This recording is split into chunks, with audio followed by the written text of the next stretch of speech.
करन्यासः। ॐ ऐं अंगुष्ठाभ्यां नमः। ॐ ह्रीं तर्जनीभ्यां नमः।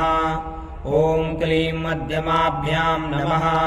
ॐ चामुण्डायै अनामिकाभ्यां नमः।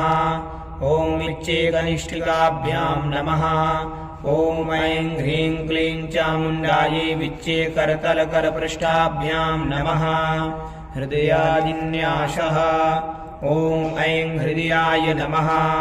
ॐ ह्रीं शिरसे स्वाहा। ॐ क्लीं शिखायै वसट्। ॐ चामुण्डायै कवचाय हुम्। ॐ विच्चेनेत्रत्रयाय वौषट्। ॐ ऐं ह्रीं क्लीं चामुण्डायै विच्चेऽस्त्राय फट्। अक्षरन्यासः। ॐ ऐं नमः शिखायाम्। ॐ ह्रीं नमः दक्षिणनेत्रे।